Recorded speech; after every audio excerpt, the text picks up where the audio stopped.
Let's look at what's happening in the economy then. So the UK slipped into recession after the economy shrunk by 0.3%. Apparently, here's how things look for all sectors. As you can see, services, production and construction are all down. Not looking great.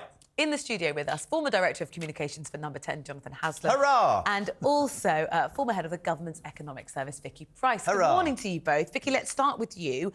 What does it mean? 0.3%. We are technically in recession, but for the country, for our finances, what impact is it going to have? Well, it's very interesting that the figures actually do show this technical recession. So we have 2 quarters of decline. There have been lots of revisions in the data. So suddenly we see that December, small fall, but actually the very big fall in October, a little bit of recovery in November, and then, of course, the overall effect has been a little bit of a decline in GDP. So not big deal. For the year as a whole, we've actually grown by 0.1%. Now, how about that? Which is an extraordinarily small amount, but at least we haven't dropped again. What does it mean, though, Vicky, for people very watching good this? point. What does it mean? It means that unemployment, as you know, has remained quite low, the unemployment rate. So that's quite good news. But it has actually meant that prospects have not been looking particularly good for 2024.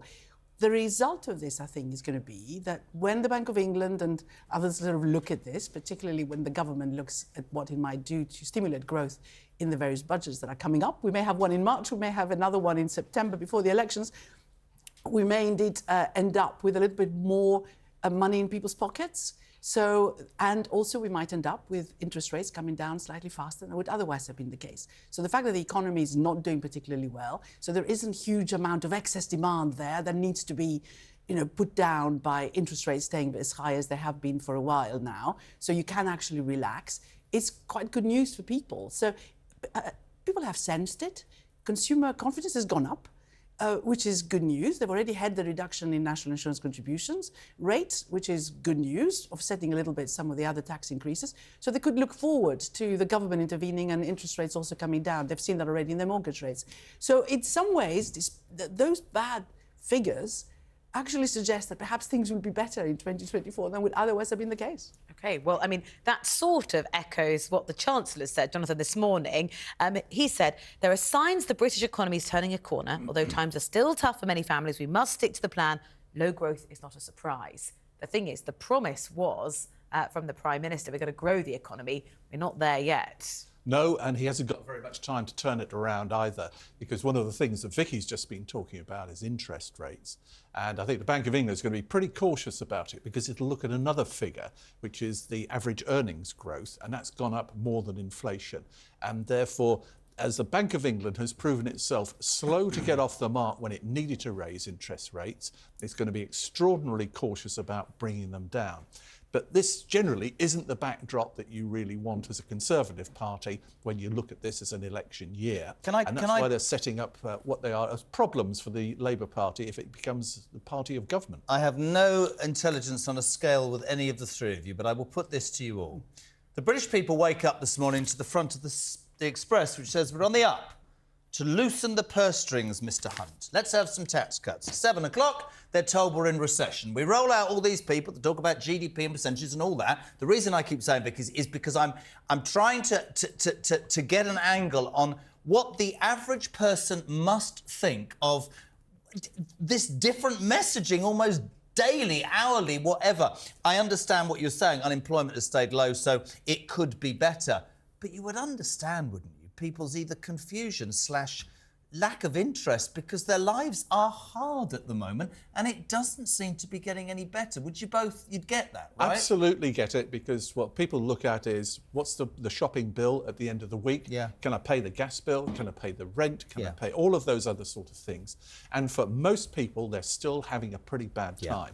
And they are confused. I'm sure they're confused when they hear these messages from government, because we have government claiming that it's actually getting inflation down. It's to do with the Bank of England. And actually what they're not fessing up to is one of the reasons that inflation's coming down is because of stealth taxes on income tax, which mean that more money is taken out of the economy. So everybody's a little bit confused here. And what we need is politicians to come up and be honest with us. Yeah, completely agree. Vicky could tell us briefly about what happens with spending after 2024, because there are massive implications of that. So if you want your potholes fixed, We need to know what Vicky's going to tell us about that. That's a good point, Joe.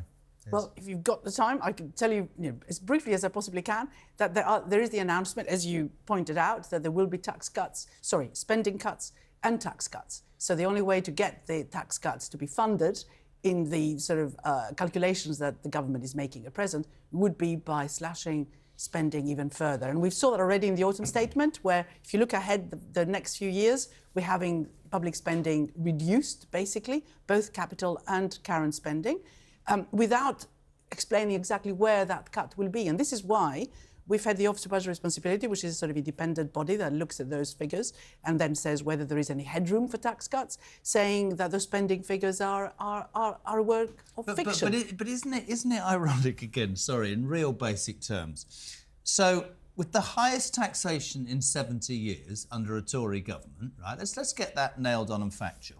With maybe 10 months or less to an election, suddenly, with our services in the toilet, we're going to have some tax cuts to maybe buy some votes, which at the end of the day will mean we'll spend less on our services, which are cranky at best. That's not long-termism. That's just trying to buy votes, Jonathan, isn't it? It is. We're being bribed with our own money. Yeah, absolutely. And I think that the British public probably won't swallow it on this occasion, and I'll say we need some stability. We need time to get inflation down, that's right, but we also need to have a proper, honest debate about what we put into our public services.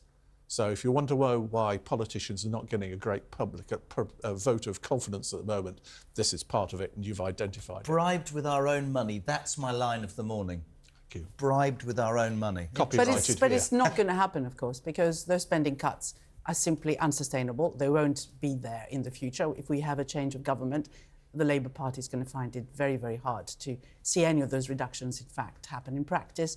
And it will have already tax cuts that it will be finding difficult to reverse. It's going to be a very tough time. So there are people worrying that we're going to enter another period of austerity. Yeah, and the other thing is that Starmer will find it almost impossible to stand at the dispatch box and say, no, we'll vote against tax cuts.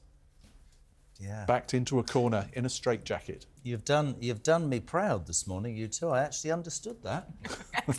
That's why they're here. Absolutely excellent. Good though, wasn't it? It was. Thank you so much. Jonathan Thank Haslam, you. Vicky Price, really appreciate your time, and we'll have more on this across the day. Thank you,